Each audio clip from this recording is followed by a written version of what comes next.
Hello and welcome to Preeti PCS. तो इस video में हम लोग देखने वाले हैं 1995 से 2002 तक के सारे यूपीएससी के पीवाईक्यू आधुनिक भारत यानी मॉडर्न हिस्ट्री का। जैसा कि आज के न्यूज़पेपर में था कि बीपीएससी अब 40 से 50% यूपीएससी पैटर्न पर क्वेश्चन करेगा। तो हम मॉडर्न हिस्ट्री में जितने भी यूपीएससी के पीवाईक्यू है उसको सॉल्व कर लेते हैं, ताकि हमें नॉलेज हो जाए कि किस तरह के क्वेश्चन यूपीएससी पूछता है और हमारा प्रैक्टिस भी हो जाएगा। तो चलिए शुरू करते हैं। और अब पहला क्वेश्चन है, सन 1946 में निर्मित अंतरिम सरकार में कार्यपालक परिषद के उपसभापति कौन थे? यानी जब अंतरिम सरकार बना था तो उपसभापति कौन थे? तो जवाहरलाल नेहरू थे। सी राजगोपालाचारी कुछ और थे। डॉक्टर राजेंद्र प्रसाद खाद्य मंत्री थे।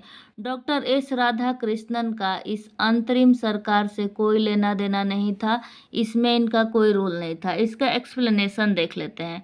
ये रहा एक्सप्लेनेशन। इसमें देखिए, उपसभापति या उपाध्यक्ष पंडित जवाहरलाल नेहरू थे।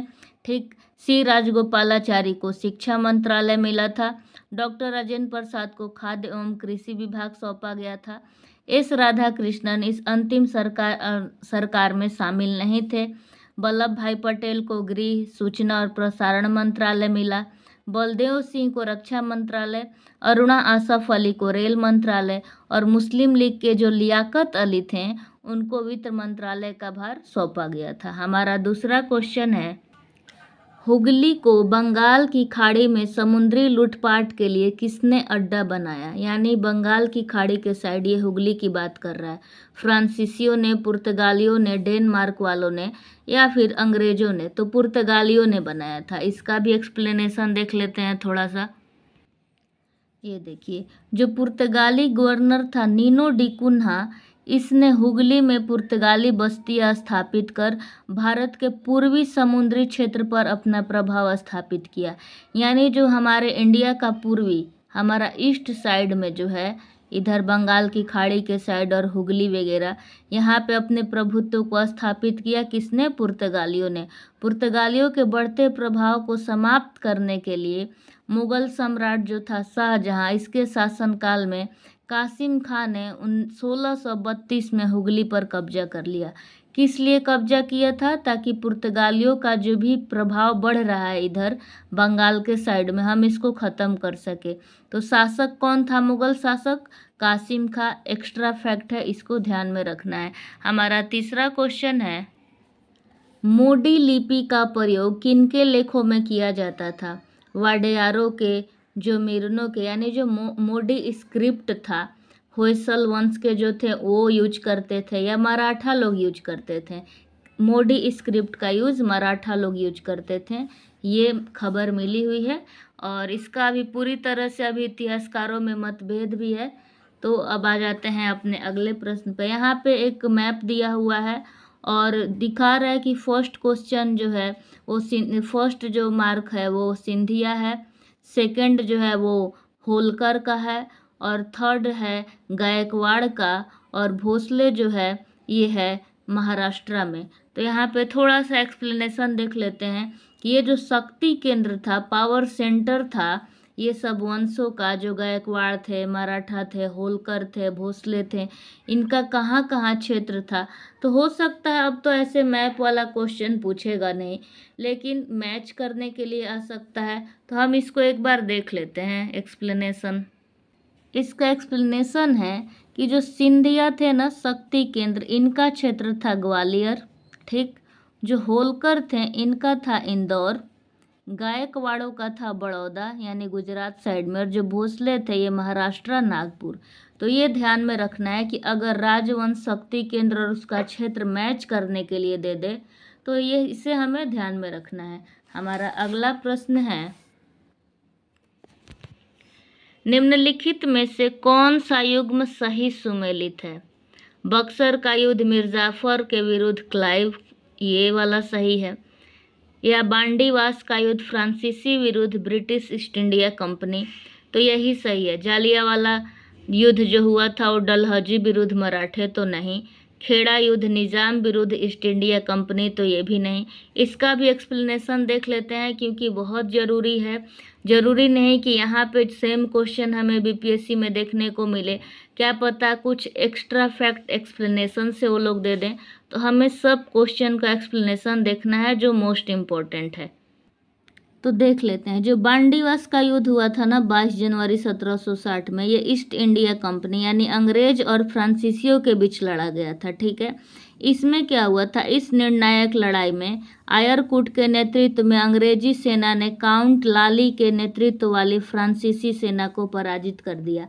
यानी जो फ्रांसीसी सेना में थे ना काउंट लाली, इनको कौन हरा दिया, अंग्रेजी सेना ने हरा दिया। यानी बांडीवास के युद्ध में फ्रांसीसियों की पराजय हुई और अंग्रेज जीत गए थे। और यहाँ पे जो बक्सर का युद्ध था, क्वेश्चन था ना बक्सर के युद्ध, मिर्जाफर विरुद्ध क्लाइव, जालियांवाला युद्ध डलहौजी विरुद्ध मराठे, तो ऐसा नहीं है। चलिए देखते हैं कि आखिर कौन कौन था। बक्सर का युद्ध जो 1764 में हुआ था, ये अंग्रेजों के नेतृत्व में हेक्टर मुनरो ने किया। यानी हेक्टर मुनरो था एक साइड, एवं मीर कासिम, सुजाऊ दौला और शाह आलम की संयुक्त सेना के बीच में हुआ था। यानी हेक्टर मुनरो के साथ कौन कौन और लड़ रहे थे, एक तो ये अंग्रेज थे और दूसरे पार्टी कौन से थे, तो मीर कासिम, सुजाऊ दौला और शाह आलम, ये सबकी एक संयुक्त सेना थी और इनके बीच लड़ाई हुआ था। और यहाँ क्या बोल रहा है कि मिर्जाफर विरुद्ध क्लाइव, तो ऐसा नहीं था, ठीक। जालियांवाला बाग वाला भी देख लेते हैं। तो 13 अप्रैल 1919 को जालियांवाला बाग हत्याकांड हुआ था, जिसमें जनरल डायर ने सभा कर रही निर्दोष जनता पर अंधाधुंध गोली चलाने का आदेश दे दिया और जिसमें काफ़ी संख्या में जो निहत्थे लोग थे मारे गए, ठीक। खेड़ा जो युद्ध हुआ था वो 1707 में साहू और ताराबाई के बीच में हुआ था, ठीक। तो यहाँ हमने एक्सप्लेनेशन को भी देख लिया। अब आ जाते हैं अपने छठे प्रश्न पर। छठा प्रश्न है, जनजातीय लोगों के संबंध में आदिवासी शब्द का प्रयोग किया गया था। महात्मा गांधी ने, ज्योतिबा फुले ने, BR अम्बेडकर ने, ठक्कर बापा ने। तो जो भी जनजाति के संबंध में आदिवासी शब्द का जो प्रयोग किया गया था वो ठक्कर बापा ने किया था। इसमें हम ज़्यादा एक्सप्लेनेशन में नहीं जाएंगे, ये फैक्ट है, हमें याद रखना होगा, ठक्कर बापा। 7वां क्वेश्चन है, सूची 1 और सूची 2 को सम्मिलित करना है। यानी एक साइड जो लिस्ट है उसको सम्मिलित करना है और बताना है कि कौन सा सही है। बंगाल में फोर्ट विलियम प्रेसिडेंसी का गवर्नर जनरल यानी रेगुलेटिंग एक्ट 1773 के अधीन। बी बोल रहा है भारत का गवर्नर जनरल चार्टर एक्ट 1833 के अधीन। और यहाँ पे दिया हुआ है सूची 2।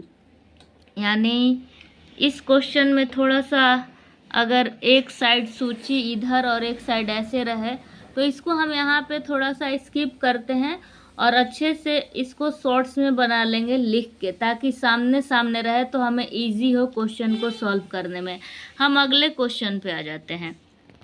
यह क्वेश्चन है, उसका प्रमुख सिद्धांत यानी प्रिंसिपल फोर्थ था सामाजिक और धार्मिक सुधार। उसने सामाजिक बुराइयों के निराकरण के लिए विधान निर्माण का सहारा लिया और बाल विवाह, पर्दा प्रथा के उन्मूलन के लिए, यानी पर्दा प्रथा उन्मूलन मीन्स खत्म करने के लिए अविराम परिश्रम किया। यानी बिना रेस्ट किए इसे अपना परिश्रम करते रहा। सामाजिक समस्याओं पर राष्ट्रीय स्तर पर विचार विमर्श को प्रोत्साहित करने हेतु उसने भारतीय राष्ट्रीय सामाजिक सम्मेलन का उद्घाटन भी किया, तो जिसके अधिवेशन बहुत वर्षों तक भारतीय राष्ट्रीय कांग्रेस के साथ होते रहे। इस उदाहरण में सांकेतिक व्यक्ति है, यानी ये जो बातें कही जा रही हैं किसके लिए कही जा रही हैं, ईश्वर चंद्र विद्यासागर, बेहराम जी मालाबारी, BR अम्बेडकर या महादेव गोविंद रानाडे। तो आंसर क्या हो जाएगा हमारा, महादेव गोविंद रानाडे। तो अगर प्रमुख सिद्धांत या प्रिंसिपल फोर्थ की बात की जाएगी तो महादेव गोविंद रानाडे, और ये सारी चीज़ों को ध्यान में रखना है। और ये आपका कि उसने भारतीय राष्ट्रीय सामाजिक सम्मेलन का उद्घाटन किया। अगर अलग से सिर्फ ये भी क्वेश्चन आ जाए तो MG रानाडे, जिसको आप लोग याद रखते हैं महादेव गोविंद रानाडे, इसको ध्यान में रखना है। क्वेश्चन नंबर 9 है, 1996 का क्वेश्चन है यूपीएससी का। यहाँ पे एक एडवर्टाइजमेंट है अगस्त के टाइम्स ऑफ इंडिया में 7 अगस्त को ये न्यूज छपा था। The marvel of the century, the wonder of the world, living photographics pictures in life sized reproduction by, और लास्ट लाइन याद रखिएगा, एट वाटसन्स होटल टुनाइट। ये छपा था 1931 ईस्वी में, 1929 में, 1921 या 1896। तो ध्यान रखना है 1896। ऐसा मुझे नहीं लगता पूछेगा, बट अगर इसको देवनागरी लिपि यानी हिंदी में लिख के कुछ उदाहरण दे दे और पूछ ही दे तो ध्यान रखिएगा 1896। हमारा अगला क्वेश्चन है, निम्नलिखित में से कौन सा प्रथम यूरोपियन व्यक्ति था, मतलब वो यूरोप का था, जिसने भू क्षेत्र अर्जित करने के लिए, यानी जो लैंड था ना, लैंड रीजन को कैप्चर करने के उद्देश्य से भारतीय राजाओं के झगड़ों में भाग लेने की नीति आरंभ की। ठीक, क्लाइव था, डुप्ले था, अल्बुकर्क था, वारेन हेस्टिंग्स था। तो राइट आंसर क्या हो जाएगा? डुप्ले। डुप्ले जो था वो भारतीय राजाओं के झगड़ों में भाग लेने की नीति आरंभ की थी। आ जाते हैं अगले प्रश्न पर। भारतीय शिक्षा के निम्नलिखित युगांतरकारी चरणों पर ध्यान दीजिए। ठीक है, इन युगांतरकारी चरणों का सही कालक्रम में, मतलब कौन कौन से क्रोनोलॉजिकल ऑर्डर में आपको सजाना है। पहले, सबसे पहले आया क्या? तो हिंदू कॉलेज कलकत्ता। ठीक, उसके बाद आया था एडम की रिपोर्ट, उसके बाद वुड का डिस्पैच, और लास्ट में आया था कोलकाता विश्वविद्यालय। तो जिसको इसका टाइम लाइन याद होगा वही इस क्वेश्चन को कर पाएगा। आ जाते हैं इसके एक्सप्लेनेशन में, थोड़ा सा देख लेते हैं। तो ये रहा, हिंदू कॉलेज बना था 1817। ठीक, कोलकाता विश्वविद्यालय की स्थापना हुई थी 1858। एडम की रिपोर्ट आई थी 1835 में, और वुड डिस्पैच हुआ था 1854। यानी सबसे लास्ट में क्या दिख रहा है हमें? 1858 कलकत्ता यूनिवर्सिटी। सबसे पहला हमें दिख रहा है हिंदू कॉलेज कोलकाता 1817। फिर उसके बाद हमें दिख रहा है एडम की रिपोर्ट, जो कि विलियम बेंटिंग के समय 1835 में शिक्षा पर रिपोर्ट दी गई थी, इससे रिलेटेड है। उसके बाद था वुड का डिस्पैच। अब ये क्या है, इसको थोड़ा देख लेते हैं। 19 जुलाई 1854 को चार्ल्स वुड ने भारतीय शिक्षा पर एक व्यापक योजना प्रस्तुत की। 100 अनुच्छेद वाला इस प्रस्ताव में, यानी ये प्रपोजल आया था, उसमें 100 आर्टिकल्स थे, और इस प्रपोजल में शिक्षा के उद्देश्य, माध्यम और सुधारों आदि पर विचार व्यक्त किया गया। इसे भारतीय शिक्षा का मैग्ना कार्टा भी कहा जाता है।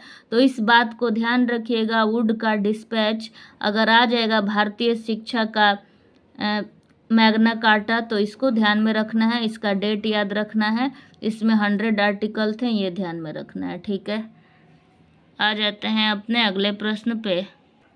क्वेश्चन नंबर 12 कहता है, निम्नलिखित में से कौन सा 19वीं सदी, अगर 19वीं बोल रहे हैं यानी 1800, ठीक, उत्तरार्ध यानी अब इसका लास्ट हो रहा है, ठीक, उत्तरार्ध में लिखा हुआ महत्वपूर्ण ऐतिहासिक उपन्यास है। रस्तगुफ्फार, दुर्गेश नंदिनी, निबंधमाला, महाभारत। तो इसका राइट आंसर हो जाएगा दुर्गेश नंदिनी। थोड़ा एक्सप्लेनेशन देख लेते हैं। तो ये देखिए, दुर्गेश नंदिनी 19वीं सदी के उत्तरार्ध में बंकिम चंद्र चटर्जी द्वारा लिखा गया एक ऐतिहासिक उपन्यास है, जो उड़ीसा युद्ध की पृष्ठभूमि पर आधारित है। यानी उड़ीसा में जो युद्ध हुआ था उसके बैकग्राउंड पर ये पूरी तरह से बेस्ड है। ये उपन्यास किसने लिखा है? तो बंकिम चंद्र चटर्जी ने लिखा है। अगर ये आ जाता है, यानी अगर क्वेश्चन आ गया दुर्गेश नंदिनी किसके द्वारा लिखित उपन्यास है, तो बंकिम चंद्र चटर्जी, इट मीन्स कहा जा सकता है कि इसने यूपीएससी के पीवाईक्यू वाला क्वेश्चन उठाया है। क्योंकि या तो वो पूछ दे कि कौन उत्तरार्ध में 19वीं सदी के उत्तरार्ध में लिखा गया, या फिर वो उसके एक्सप्लेनेशन से पूछे। इट मीन्स कहीं ना कहीं ये चीज़ था, तभी तो वो पूछा। ठीक, आते हैं अपने अगले प्रश्न पे। क्वेश्चन नंबर 13 है, ठगों के दमन, जितने ठग थे उनके दमन में निम्नलिखित में से कौन संबंध था? General Henry Prendergast, Alexander Burnes Pemberton, captain Robert. तो इसका राइट आंसर हो जाए कैप्टन स्लीमैन। जो स्लीमैन था उसने ठगों के दमन से रिलेटेड ये काम किया था। 14वां क्वेश्चन है हमारा, निम्नलिखित का सही कालानुक्रम, काल यानी इसका टाइम पीरियड सही सही बताना है। वुड का एजुकेशन डिस्पैच, अभी हम लोग पढ़े ना, वुड का डिस्पैच यहाँ पे कहाँ गया, ये रहा। तो हमने क्या देखा था कि पहले आया था, यानी कि पहले आया था हमारा हिंदू कॉलेज, उसके थर्ड में आया था एडम की रिपोर्ट, और चौथा में आया था, तीसरा में वुड का डिस्पैच हमने अभी एक्सप्लेनेशन में देखा, और लास्ट में हुआ था कोलकाता विश्वविद्यालय। यानी ये क्वेश्चन कब यूपीएससी पूछा है, 1996। और ये वाला क्वेश्चन कब ये पूछा है, यानी जस्ट अगले साल। इट मीन्स ये भी वही काम करता है, बीपीएससी वाला ही। ये अगर पीवाईक्यू पढ़ के गए होते एक्सप्लेनेशन ठीक से, तो अगले साल जो पेपर था 1997 का, उनका हेल्प हो जाता। तो चलिए क्रोनोलॉजिकल ऑर्डर में इसको सजा देते हैं। तो सबसे पहले आया था मैकाले का मिनट ऑफ एजुकेशन, उसके बाद आया था वुड का एजुकेशन डिस्पैच, उसके बाद आया था इंडियन एजुकेशन यानी जो हंटर कमीशन था वो, उसके बाद आया था द सार्जेंट एजुकेशन रिपोर्ट। अब इसका थोड़ा सा टाइम लाइन देख लेते हैं ताकि दिमाग में अच्छे से सेट हो जाए। तो वुड डिस्पैच यानी अंग्रेजी भाषा का मैग्ना कार्टा 1854, शिक्षा का मैकाले मिनट आया था आपका 1835, यानी सबसे पहले ये आया था शिक्षा का मैकाले मिनट 1835। उसके बाद ये हंटर कमीशन आया आपका 1882 से 83, तो उसके बाद ये सेकंड पे ये, थर्ड पे ये 1882 से 83, और सार्जेंट रिपोर्ट आया था 1944। ठीक, तो ये हमारा हो गया टाइमलाइन। इसको एक बार पोल कर लेंगे तो और अच्छे से याद हो जाएगा। घबराना नहीं है कि मैंने नहीं पढ़ा है, मुझे नहीं याद है, इट्स ओके, कोई बात नहीं। अगला प्रश्न है, अब इसमें मैच करना है। मोपला विद्रोह कहाँ हुआ था, तो ये संबंध था इसका केरला से, केरल में हुआ था मोपला विद्रोह। ठीक, पाबना विद्रोह कहाँ हुआ था, तो पाबना विद्रोह हुआ था बंगाल में। ठीक, एक्का आंदोलन कहाँ हुआ था, तो एक्का हुआ था अवध साइड में। ठीक, यानी यूपी के साइड में। और बिरसा मुंडा वाला हुआ था हमारे बिहार, यानी इट मीन्स उस टाइम बिहार झारखंड एक ही में था, इसलिए हमारा मोपला केरल, पाबना बंगाल, एक्का अवध यानी यूपी साइड, और बिरसा मुंडा बिहार। ठीक, आ जाते हैं अगले प्रश्न पे। बोल रहा है, भारत में शिक्षित मध्यम वर्ग ने 1857 के विद्रोह का विरोध किया था। क्या किया था, अभी देखते हैं। 1857 ईस्वी के विद्रोह का समर्थन किया था, यानी जो 1857 में रिवोल्ट हुआ था उसमें पूछ रहा है कि जो शिक्षित मिडिल वर्ग थे, मिडिल क्लास के लोग, उन्होंने क्या किया। तो 1857 के विद्रोह में तटस्थता बनाए रखी थी। तटस्थता मीन्स होता है न्यूट्रल। वो बिल्कुल उसमें कुछ किए ही नहीं, शांत थे, तटस्थ थे, न्यूट्रल थे, कोई लेना देना नहीं था, यानी उदासीन थे। यानी 1857 में ये लोग तटस्थता बनाए रखे थे इस विद्रोह से। हमारा अगला प्रश्न है, अवनींद्रनाथ टैगोर के बनाए चित्रों को वर्गीकृत किया गया यथार्थवादी विचारधारा में, या समाजवादी में, प्रभाववादी में, या पुनराजीवनवादी। यानी जो अवनींद्रनाथ टैगोर थे ना, इनके चित्रों को वर्गीकृत किया गया है पुनर्जीवनवादी।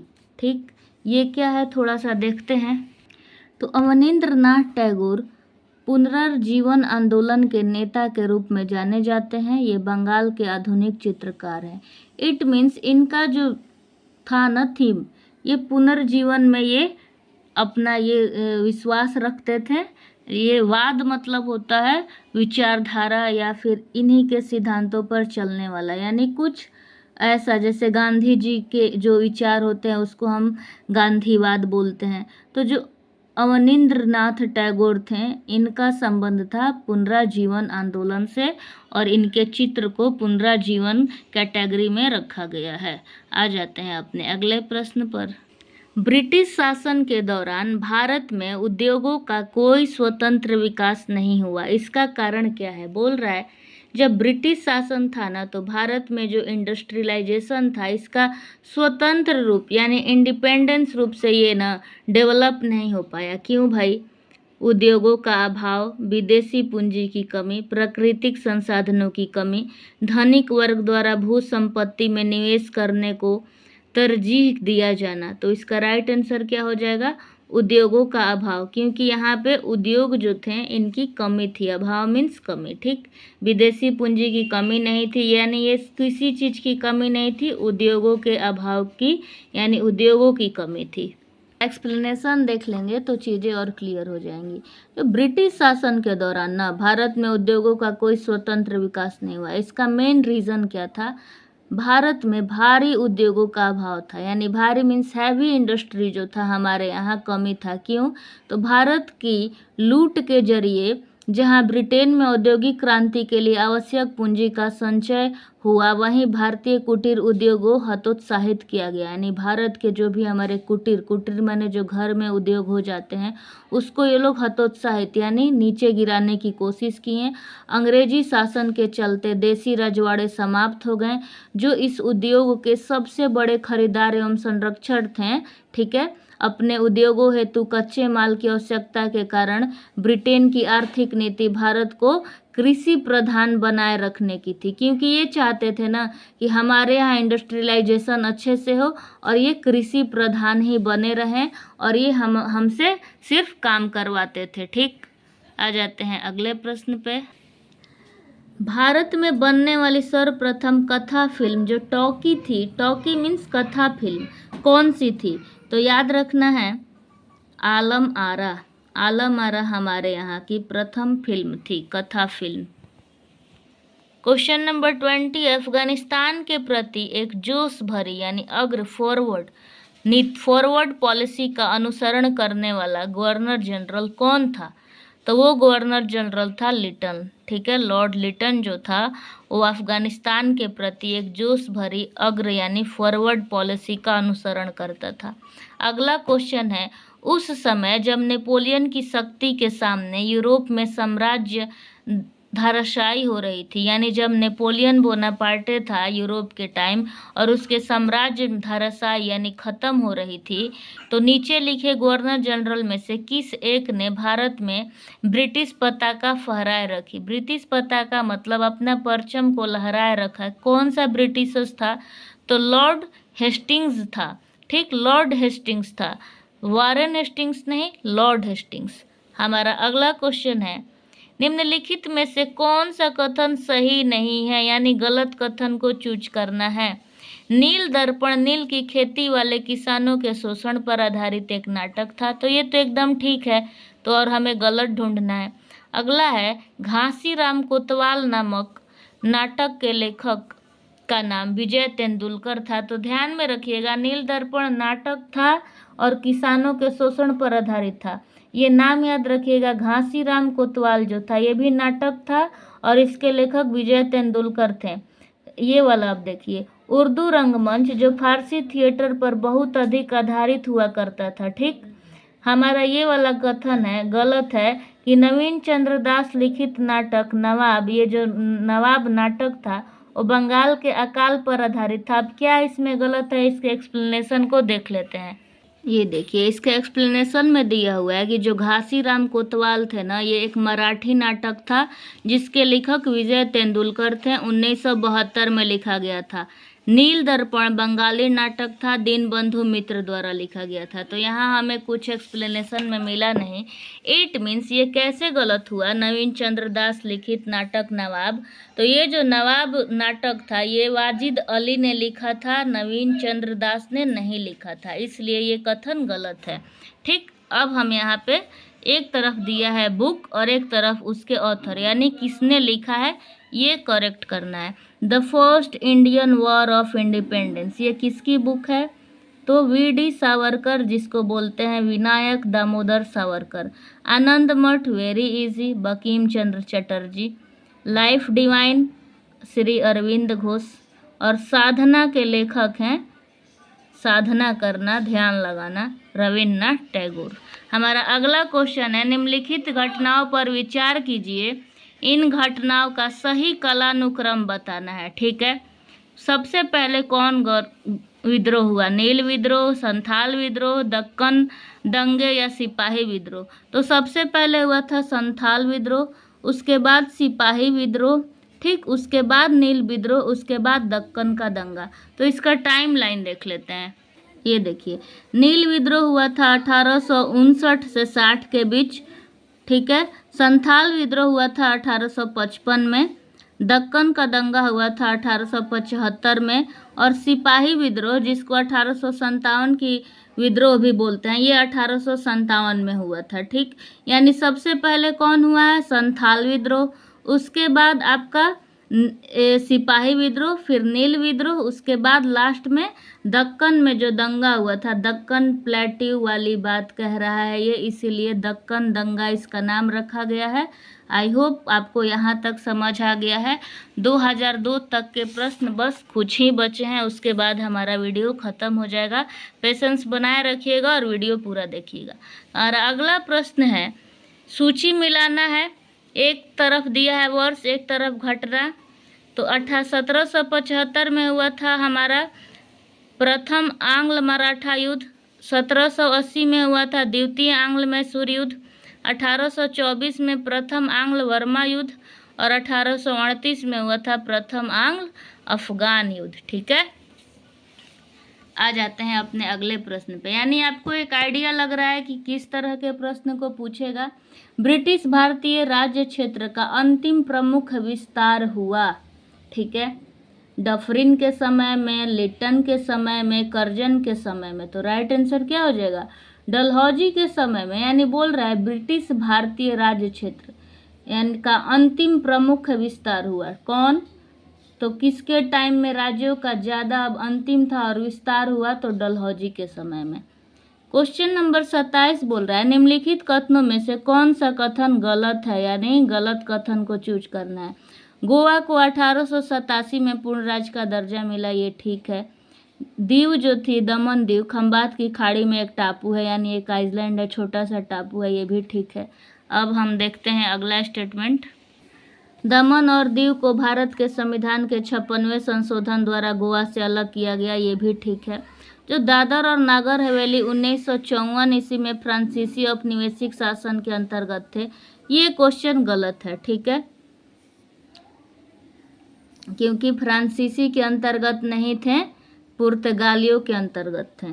क्वेश्चन नंबर 28 है, निम्नलिखित भारतीय शासकों में से कौन था जिसने विदेशों में आधुनिक पद्धति से दूतावास स्थापित किए थे? तो राइट आंसर कौन हो जाएगा? टीपू सुल्तान। टीपू सुल्तान ने विदेशों में आधुनिक पद्धति से दूतावास स्थापित किए थे। अब है, निम्नलिखित में से कौन सा कथन सुमेलित नहीं है? तो आपके भारत के प्रथम टेक्निकलर फिल्म झांसी की रानी, भारत की प्रथम 3D फिल्म माय डियर कुट्टी चाटन, भारत की प्रथम बीमाकृत फिल्म ताल, और भारत रत्न प्राप्त करने वाली जो भारत थी वो अभिनेत्री थी वो मीना कुमारी। तो नहीं, मीना कुमारी नहीं थी। ठीक, इनको भारत रत्न नहीं मिला है। आ जाते हैं चिरस्थायी बंदोबस्त, यानी जो परमानेंट सेटलमेंट था जो 1793 का था, इसके अंतर्गत जमींदारों से अपेक्षा की गई थी कि वे खेतिहर को पट्टा जारी करेंगे। अनेक जमींदारों से पट्टा जारी नहीं किए गए। इसका रीजन क्या था? तो जमींदारों के ऊपर कोई न सरकारी कंट्रोल था ही नहीं, इसीलिए वो लोग पट्टा को जारी नहीं करते थे, यानी कोई भी सरकारी नियंत्रण नहीं था, यही इसका रीज़न था। हमारा अगला प्रश्न है, निम्नलिखित कथनों पर विचार कीजिए, कौन सा कथन सही है? यानी सही को चूज करना है। आर्य समाज की स्थापना 1835 में हुई थी? तो नहीं हुई थी। लाला लाजपत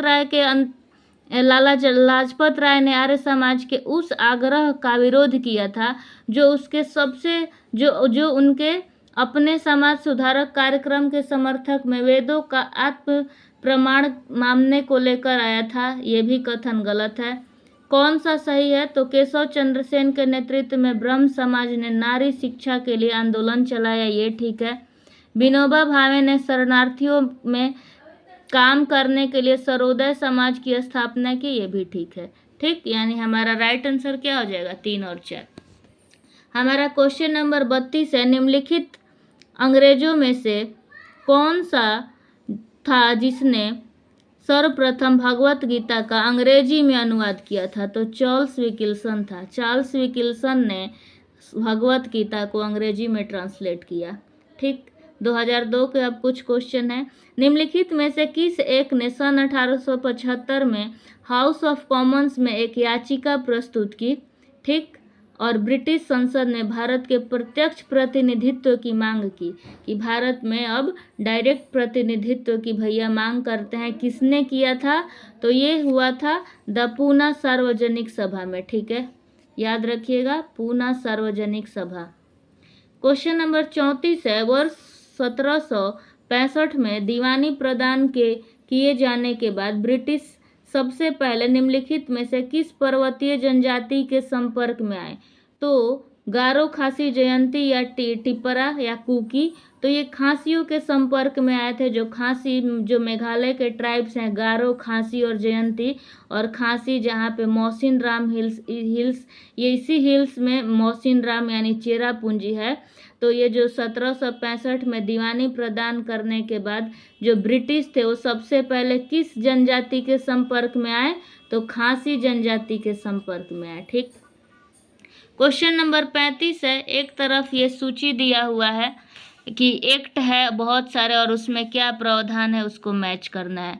तो चार्टर एक्ट जो 1813 था वो था भारत में कंपनी का व्यापार को एकाधिकार समाप्त कर दिया था। ये जो एक्ट आया था ना 1813 में, ये हुआ था। रेगुलेटिंग एक्ट में क्या हुआ था? तो इसमें कंपनी के निदेशकों को कंपनी के मैनेजमेंट से संबंधित सभी पत्राचार और दस्तावेज ब्रिटिश सरकार को प्रस्तुत करने के लिए कहा गया। थर्ड था ना एक्ट ऑफ 1858 में क्या हुआ था? इसमें हुआ था शासन का अधिकार अब ईस्ट इंडिया कंपनी से ब्रिटिश क्राउन को दे दिया गया था। ठीक है, पिट्स इंडिया एक्ट में क्या हुआ था? भारत में ईस्ट इंडिया कंपनी के कार्यों को पूरी तरह जो विनियमित करने के लिए ब्रिटेन में एक बोर्ड ऑफ कंट्रोल की स्थापना की गई थी। ठीक, हमारा लास्ट क्वेश्चन है, ब्रिटिश इंडिया के निम्नलिखित में से किस एक अधिनियम में सामूहिक कार्यचालन के स्थान पर विभाग या विभागीय पद्धति द्वारा वायसराय की कार्यकारी परिषद पर उनके प्राधिकार और बल प्रदान किया? तो इंडियन काउंसिल एक्ट 1861, यानी इंडियन काउंसिल एक्ट 1861 के अधिनियम में कार्यचालन के स्थान पर विभाग या विभागीय पद्धति द्वारा वायसराय की कार्यकारी परिषद पर उनके प्राधिकार को और बल मिल गया 1861 के एक्ट से। ठीक, तो अब हम नेक्स्ट वीडियो में 2003 से आगे के जो क्वेश्चन है 2005 का वो कर लेंगे ताकि वीडियो ज़्यादा लंबा ना हो और हम थोड़ा थोड़ा करके 15-20 मिनट के वीडियो में हम इम्पोर्टेंट क्वेश्चंस को डील कर सकें। ठीक है, thank you so much guys for watching this video.